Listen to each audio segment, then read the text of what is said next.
Good morning, everyone. Welcome to another Jewish morning meditation. I am David Eli Grundland. Um, so we're gonna pick up where we left off. Where we left off.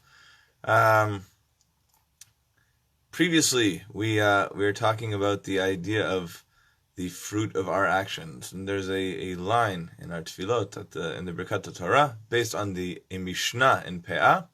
It says, Elu dvarim sha'adam ochel perotehem ba'olam hazeh. These are things which a person eats of their fruit in this world, right? Ba'olam hazeh. V'hakeren kayemet lo la'olam haba. And the keren kayemet will be, for that person, in the olam haba. So we need to explore a few things here. Obviously, in the days to come, we'll be looking at the list of things that the Mishnah and that we are prescribed that will be good in this world and the next. But we need to understand a little bit. First off, what does it mean when it says Olam Hazeh, this world? What does it mean when it says Olam Haba, the next world? And what is this Keren Kayemet? What does that mean? Now, we all know there's an organization, Keren Kayemet L'Yisrael, which is JNF, the Jewish National Fund. And it's an organization which collects funds to build up the land of Israel, which is great. It's a Keren Kayemet. It is a point of Kayemet. Kayemet is the idea of Kayam, of Kiyum, of something that will be upheld, that will last. And so Keren Kayemet L'Yisrael, the JNF, is there to make sure that the land of Israel will last. Well, let's talk first about Olam. What does it mean, Olam Hazeh? And what does it mean, Olam Haba? Well, the word Olam means a couple of different things. We've explored this previously when we talked about Brachot. We will explore it again when we get to Birkot HaShachar in the weeks to come. And we're going to look at it again now because it's an essential word in Jewish meditation. We have to understand what the word Olam is really about. Now, Olam is often translated as world or universe, right? But it's so much more than that, because Olam also means forever. If something is going to last le'olam, it's going to last forever. And so we have to recognize that the word Olam actually is a code word for all of space-time. Really, everything that can possibly exist within the world and within the universe. That is Olam. It is all of manifest existence.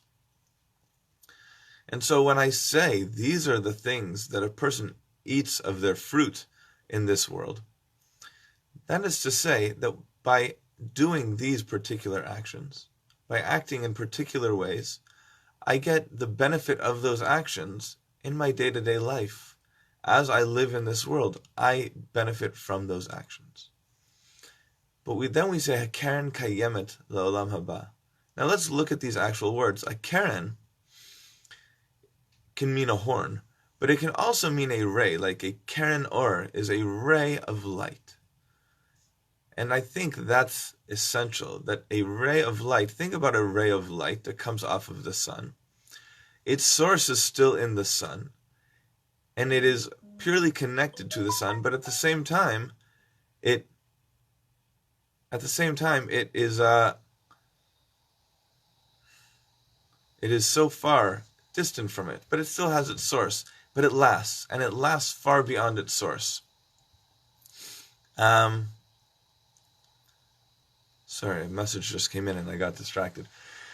So this Keren will last beyond its source. And that's the idea of Kayemet, that it will continue to last. And I think that's the idea. Keren Kayemet L'Olam Haba. When we engage in these particular actions, the things that we do in this world don't just exist for that moment, but they actually have a long-standing residual impact. And I think that's part of the idea when we say Keren Kayemet L'Olam Haba, that it goes beyond me. That my behavior in this world isn't just about me in the exact moment in time that I'm in. It's not just about the people who I'm dealing with at that exact moment. And we've talked a lot about that, looking at those moments and really trying to find that value and the depth in every moment. But we're going to say, within every moment, we are touching eternity. That the lasting impacts of what we do will have a profound effect. And if we want to have light in the future, if we want to really have a beautiful, bright future, we have to make sure that our actions and our thoughts and our behaviors are contributing to that bright future. So we say these are things that have keren kayemet le'olam haba, that will have a lasting light, that will endure into our own futures, and even beyond our own futures, into the global future. There's a famous Mishnah in Pirkei Avot where it lists 3 crowns: the crown of Torah, the crown of priesthood, and the crown of kingship, where somebody can either be royalty instead of a crown of Torah, where they are a sage and a leader, and so that's a crown. And then there's the crown of priesthood, where they are in constant service of a population. And that's a crown. But then it goes on and says, "Ve'keren kayemet," "Va'keter shem tov ma'ale al kulam," that the crown of a good name outshines them all, is higher than them all.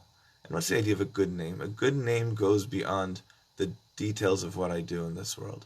A good name goes to the level of, what kind of person was I in the world? How far-reaching were my actions? How much did I have a keren kayemet from my behavior? May we all be blessed with a day full of action, that really we get to enjoy their fruit. As we're engaged in the journey and the process, may we enjoy that fruit. As we see our work come to fruition, may we enjoy that fruit. And as it goes beyond us, may there be great light shining into the world from our actions and from our behavior, that we can bring light to our own lives and to the lives of everyone we know and the world as a whole, and even well into the future beyond our time. La'olam haba. May we all know only light in our lives. Have a wonderful day. Shalom.